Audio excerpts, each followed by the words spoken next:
Figuring out what you want to do after sports is hard, but creating content can help you get there faster. It can help you discover a passion, network, develop new skills, and spark a new vision for yourself. That's what podcasting has done for WNBA player Erica McCall. Through starting her podcast, Bird's Eye View, she found her passion for sharing the stories of players, has created opportunities for her brand, and discovered that podcasting is what she wants to do after basketball.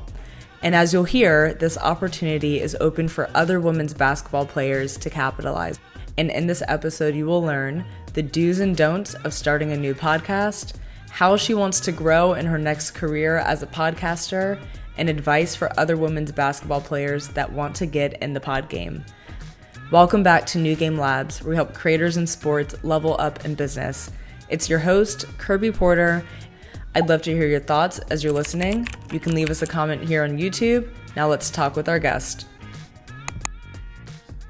So on September 16th, 2022, you tweeted that you told your teammate about a podcast that you wanted to start a year ago. Fast forward to where we are today. You're doing it, you're growing it, you're in season 2. Can you talk to us about that moment behind the tweet to start? Yes. It started off with kind of a passion. Like, I love just communicating with other players, and just like everyone knows I'm a very outgoing and entertaining person. So I was like, I want to start. I had a podcast before, and I was like talking to my teammate Sydney Weiss in the car. And I was like, Sid, I think I want to start another podcast. And she was like, what'll it be about? And I was like, I don't know, man. Like, I want something that I know I can talk about, I know that I'm passionate about, and I want to be able to educate people on it. And then we were just thinking, and she was like, what about overseas basketball? I was like, bingo, that's it. And so from there, it just took off. I was able to meet my producers and people to, help run my social media. And I was still young in the game. Like, even though it was my second podcast, I really didn't know what I was getting into, but I just knew that I loved to do it. And here we are, 2 years in, season 2 wrapped. So getting ready for season 3. I'm really excited for that. What was the first podcast about? Was it also basketball, or was it off the court related? It was off the court. It was kind of like shade room type, like pop culture. I kind of based it off one of my favorite podcasts that I love. It's called the Pregame Podcast. It's based out of Indiana. It's 4 guys. They talk about music, sports, entertainment, and so I kind of based my podcast off of them.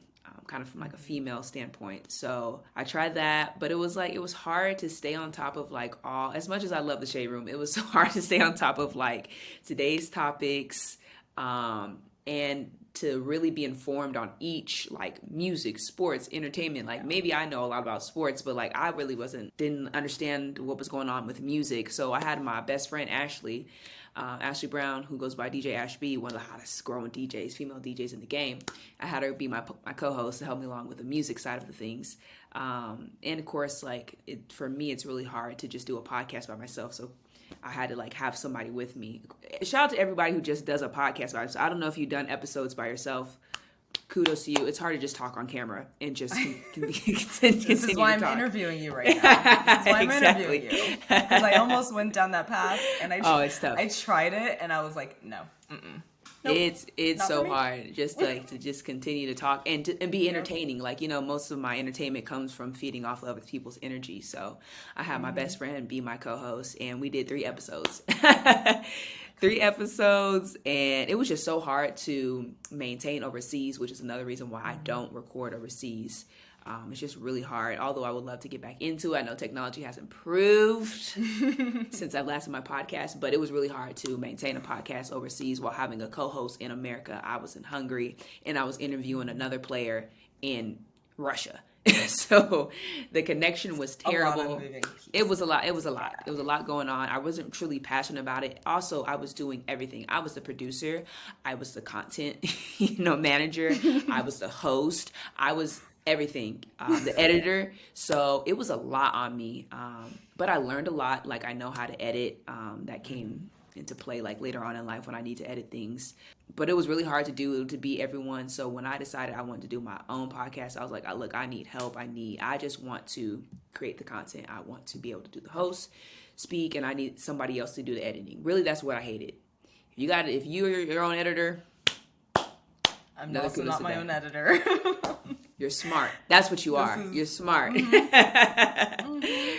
So I couldn't do it all. So it's just like a revamp of what, I was kind of doing. And I think it was 2018, like when you started your podcast. So a revamp of that. And here I am, Bird's Eye View. That podcast was called Bird's the Word. This one's called Bird's Eye View. Just a little revamp of who I am. And I guess an evolved Erica is what you got. Yeah. We love a good rebrand. But Yes. also I'm so happy I asked about this because I think new podcasters can learn as much, if not more, from like previous or like not that you failed at your first podcast, but everything that you said that you did not enjoy about the first podcast, I also did not enjoy about my first podcast. I was doing everything by myself, not doing it season based. I was like, I love this, but I can't do this. Like, this is not sustainable. Yeah. So if you're listening, take a hint from like some of these lessons that we're going to dive into more around how you're approaching it bigger and better today. And also something that stood out was around the topic selection and what you're talking about and how that impacts the sustainability of the podcast. Absolutely. Doing something that is trend based or like news based is definitely hard to sustain if you're not trained in that area or you're new to it. But if you do something that like you're passionate about, that that you can bring other people around the table for, like you can be more creative and more open and more sustainable with it. So we're both on the right track. We are both on the right track. Yes. So now heading into the second podcast that you're starting, can you talk to us about those first steps a little bit more in detail? You knew what you didn't want to do from the first one. You knew you needed help. What did that original planning stage look like? Yeah, well, I talked with my producers. Shout out to my producers, Ben and Mike, and we just kind of sat down and talked about, because they had their own podcast. So they were teaching me, tips on, how to be consistent, what to talk about. So I was like, explaining that I wanted to do overseas basketball. And they were like, what if you do like different topics, of the overseas basketball life, what it's like. So from there, I was like, great idea. Like we can talk about so many things. We can talk about the basketball side. We can talk about the food overseas, the language barrier, living overseas. So the list went on, and I was like, okay, we've got a plan. From there, I remember I have this, probably still have the notepad that I had a list of topics that I wanted to do. And then I had a list of guests that I wanted. List of guests that I knew I could get.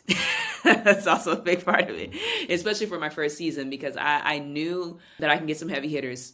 Heck, my sister's DeWanda Bonner. So I was like, check. Okay, that's an easy one. I can get her on there. But I also wanted to reach out to people that I had great relationships with, that I knew I could have great conversations to be able to grow the podcast.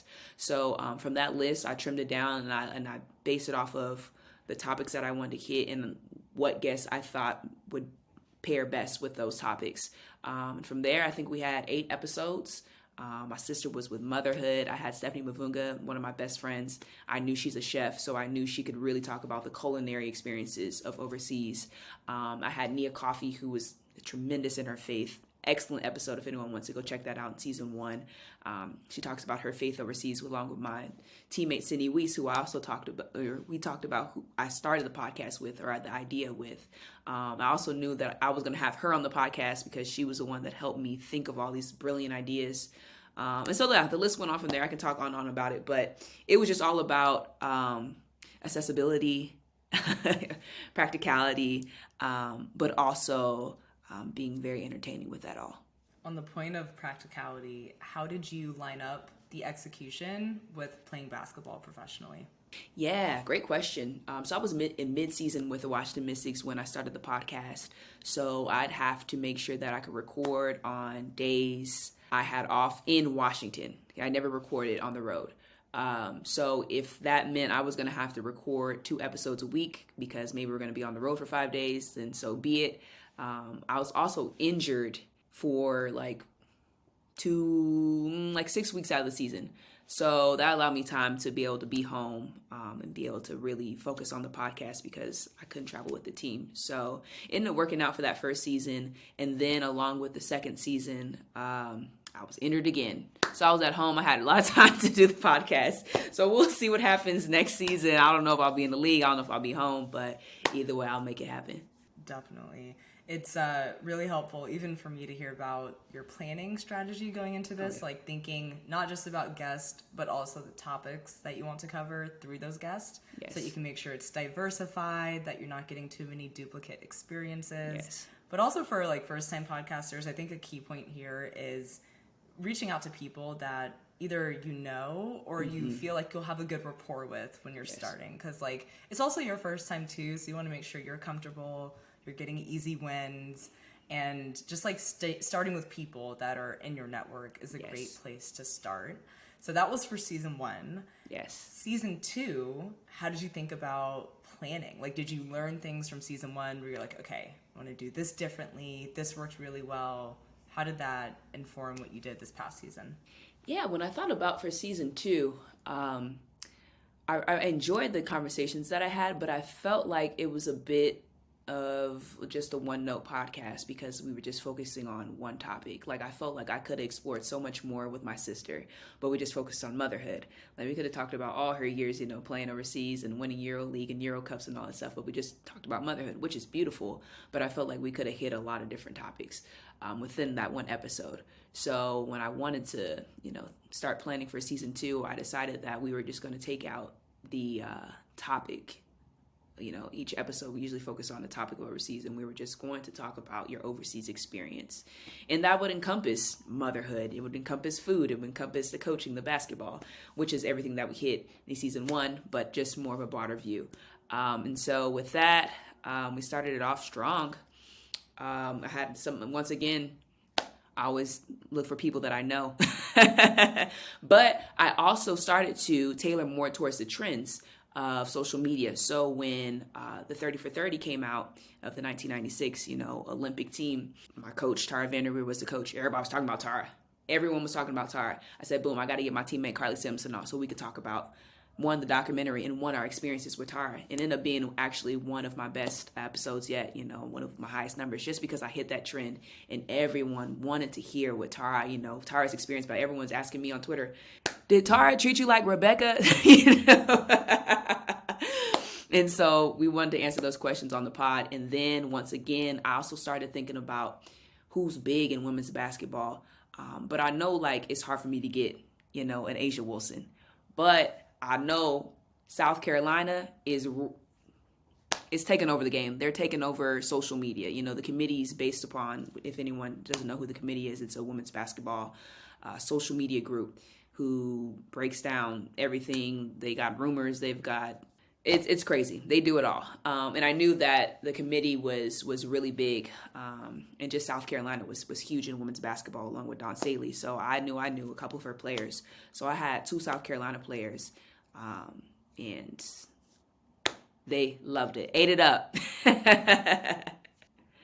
I love that. It's an important marketing lesson. I've referenced Jeremy Darlow's book on here before. I'll do it again. He has this methodology. I might mix the words up, but it's like crash the party, basically. Like if there's something happening, think about how you can align your brand with what's happening and like capture the attention, steal the audience. Yes. All these things that you're doing. So that's awesome. And also like having a little bit of spontaneity in your content. Like it doesn't have to be so, well, I said I'm just gonna do this, so I have to stick to this. Like you can mix it up as you need to. So that's awesome how you've done that. Maybe a little bit more around the execution of it. How did you think about like channel strategy and where you'd be publishing your podcast? And now that you have 2 seasons, what has worked well?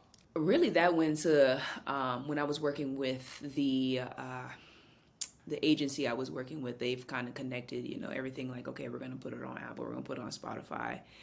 We'll start a YouTube page because, you know, everyone's like, got to get on YouTube. YouTube's booming and it'd be great, you know, for social media to have video content. So we're like, okay, let's do that.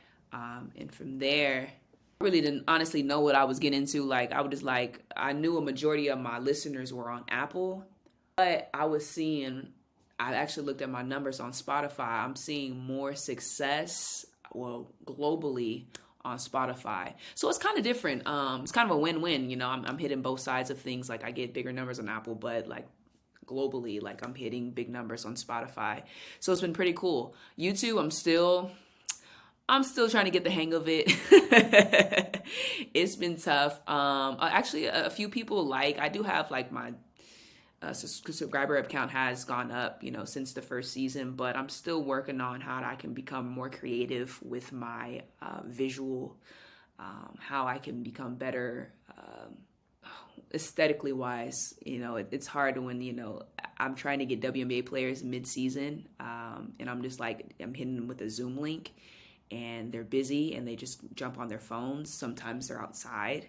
Sometimes they're one time I had a player, it was a whole piano concert in the background, it's just tough sometimes. But I know what it's like to be a WNBA player, and I know what we do and do not like, and we want things to be quick and we want it to be efficient. And so not all the time everyone wants to be on their laptop, everyone wants to be on their phone. I had Shavonte Zella, she was sitting outside of a wing shack. I needed her for an interview, so it can be tough. So I'm still trying to explore different ways for my aesthetic to be cleaner, to be crisper, but I know that will come with time, and yeah, it'll be fun. I'm excited. Hopefully we can discuss some strategies after this. We can Definitely. do some networking plans. Yeah. How I can get that better. No, I love it. Even now, off the cuff, I think the guest preparation piece of it is something that I've learned the second time around. Like, how can you give your guest the assist, basically, and make it super easy for them, and also ensure that it gets you the quality of content that you want on the back end. But also, I feel you. It's like, if you're asking people for their time, you also have to manage expectations and be lenient, all those things. So we can definitely talk about it. Yes, for sure. Yeah. So I would also love to hear how you think about the podcast role and your overall aspirations, off of the court and professionally, and building your brand. What role has the podcast played today? And then moving forward, where do you see it kind of falling in your buckets of things that you do? Yes. I mean, the podcasting world has really opened up my idea of actually really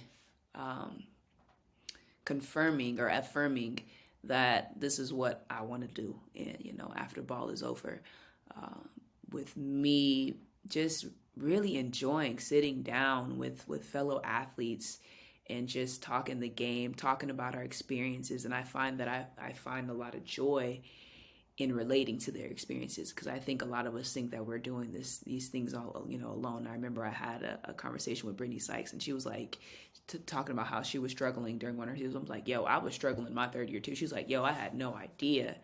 And so me finding that similarity between athletes all across the world through all the ups and downs, I've found great joy in that, and just me enjoying speaking with others, being entertaining. The social media part of it, I think, has even really hyped me up to be like, oh, I love doing this, because when you start getting the fan interaction, oh baby, it's a different game. We're like, oh, people like me. So that really affirmed that. I'm like, okay, this is something that I want to do. People have always said since growing up, oh, you're so well spoken, and I knew that, but to be able to see it and come to play, and it's been really fun. So looking forward into the future. I'd love to have my own talk show. That's my goal in life, to have my own talk show. Maybe take my podcast to some contract to a certain brand or a certain company. I would love to do that, and just continue to grow the Erica McCall brand. I mean, this has become now a part of my brand. Honestly, when I travel around the world, people are like, I heard your podcast. You good on the court. I just came to Turkey yesterday, and he was like, you're really good, but you know what you're really, really good at? Your podcast is really good. I'm like, you listen to my podcast? Which is crazy. It's crazy because they're in Turkey, I'm in the States. I'm talking to, with majority of WNBA players, but people are listening. And so for me, that is the podcasting world has become a part of the Erica McCall brand. And I'm only looking to fine tune it and to, share it more with others across the world. If you're listening to this and you have a podcast network or a talk show production company, hit her up, because we're putting our manifestations and things we want to do out on the show. So I love that. And also, I love what you just said around like it's a part of like your brand and like who you are and what people acknowledge you for just as much as they acknowledge you for being a professional basketball player. You're also someone that's great at storytelling and great at podcasting. And you just like think about like how those two things can play together. And especially on the fan interaction piece, I'd love to talk about that more because like, again, I was scrolling through the Twitter, I was going through the Instagram, and I'm like, people are really like messing with the podcast. Like people are excited, like they have specifics about your guest. Can you talk about that? Like maybe before and after podcasts, like how do you think fan interaction has been for your brand? Oh man, before the podcast, I mean, everyone really enjoyed me on Twitter. I big Twitter head. I love, the women's basketball family. So I've always interacted with them. But after I got the Twitter for Bird's Eye View, that just expanded who I was in my social media presence. And everybody, knew that I was going out and searching these interviews and getting like high quality content. Everyone's like, oh shoot, like she can communicate with people. She's a good interviewer, and that's honestly allowed me for other opportunities. Like I had an opportunity to do a couple of spaces with the WNBA, just because I wasn't playing, but they knew that I'm well spoken. They knew that I know the game, and I've great at doing interviews, so I've had different opportunities with them, different opportunities with other podcasts. That's been fun. And so it's just allowed me to really grow my game with the fan interaction because people know I'm good at what I do. I'm entertaining, and they really enjoy it. So it's been a blast. Having Twitter, making the Twitter for the pod has been the best part of it. Yes, it's me behind everyone. I have somebody that runs my Instagram, but I run the Twitter. And it is a blast to be able to be able to interact with the fans like that, and they have a blast too. So it's been a lot of fun. That is awesome. And on the piece of like managing the socials for you, how has that been overall? Like with managing your career as a professional basketball player. I know we talked about getting the podcast up and running and how you thought about structuring it, but like day to day or season to season, I'll say. How do you find the balance between those things? First season, I was working with the agency I was working with, so they had a social media person with me, so I communicated a lot with her. It was great, but the aesthetic was just so boring. And so like when I went to season 2, and we didn't have Twitter back then for the pod, so when I went to season 2, I'm like, I need somebody to really like make it pop. So I talked to my good friend Ari Chambers. She was like, just post on Twitter, like just say like you need a social media manager. And I was like, you think like people gonna reach out to me? Like, girl, do it. I tweeted it out. I had like 50 DMs, like people sending their resumes. And now that was something because I was like, I've never been an employer. Heck, the only job I've had was at WNBA. So I didn't even know what to look for. Like I just knew that I wanted someone who can execute my vision. And so eventually I ended up finding someone. Her name was Idana. She's actually had to leave me like 2 weeks into the season. So that was really hard. But she set a foundation for what I wanted. And so I was able to go find my current social media manager, C, and they've been able to, and they're young. They go to Temple. They've been really help me execute, what I want because they know all the ins and outs of social media with TikTok, with Twitter, with just the trends that's in. I'm old now. I'm 27. I'm old. I don't know everything. I can't stay on top of everything. But see, they really helped me out. And so just the vision of what they have, they've been able to really create what I wanted on Instagram. And then for me on the Twitter, I know I run to run that. I'm like, I know Twitter. I know Instagram. I know TikTok, but I know Twitter, and I know especially what the women's basketball community likes. And so from there, like, it's tough. Like, it's just like adding people. Add. Like, I was going on like a women's basketball fan, and then I would go to their followers, and then I would add people that they follow that I know is in the women's basketball community. Just continue to add, and then just content until you find some type of balance. And now I got more. I don't know if it's such a big deal, but I got like more followers than what I'm following. So I think I'm getting a trend down, for what people want to see, and who they want to follow. So yeah. Definitely a big deal. And I think something that I think a lot of podcasters learn when they maybe evolve from like the passion project to like, I'm actually going to do this, is that it really teaches you how to like grow and operate like a media business if you choose to treat it as such, from outsourcing to thinking about channel strategy to thinking about the content strategy behind the channel strategy, like all these things that are really just transferable beyond the podcast. And so it's cool, like just even in the explanation of like how you thought about the marketing and season 2 and all these things, like you're picking up a lot of like dope skills for it. And also elevating the personal brand along the way, and like being able to do opportunities like speaking engagements and things like that. I'd love to dive into that a little bit more around like what business opportunities you feel that having a podcast has allowed you to pursue that maybe you wouldn't have if you hadn't started it. Yeah, I mean, honestly, I would love more, but I'm so grateful, for the opportunities that I have. I had a really fun opportunity to do an interview with Buckets, with Jordan Liggins. I don't know her last name. I know she just got married. So I had an opportunity, and she hit me up. She was like, hey, can you come down to LA? I got a show, with Buckets and with Lexi Brown and BU, and I was like, yeah, heck yeah. I wasn't doing anything. I wasn't playing, so I was living in Phoenix at the moment. I took a flight down to LA and got it done, and it was one of those. I didn't get paid or anything, but it was one of those moments where it was like another affirmation where I was like, oh, you're supposed to do this, girl, because I killed the interview. Like I was like, I have never done any type of analysis, so we're breaking down basketball, but we're also breaking down, it was like the style, the style and rookie of the year and all that good stuff. And I'm honestly surprised myself at how well I did. And it was another affirmation like, oh girl, you got to do this. This is what you're supposed to be doing. And so opportunities like that has allowed me just to really, and then I got so many clips from that, and people be able to see, from a broader audience, be able to see who Erica McCall is and what she does. And so that has allowed, the Erica McCall brand to grow even more. And then along with that, just more podcasts. I love doing interviews like this, so I thank you for having me come on, because I like to pick other people's brains from, them interviewing me. This allows me to become a better podcaster. So opportunities like that.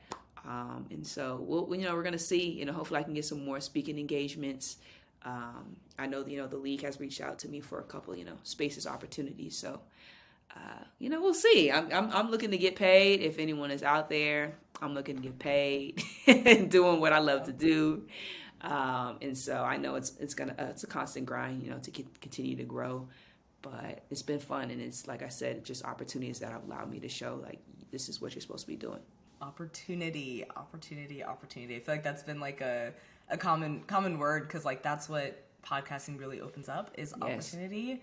And I'd love to hear like what opportunities you see for other WNBA players, if you think there's other people that are doing podcasting really well, or opportunities that are still yet to be captured for W players when it comes to podcasting. Like how should they be thinking about this?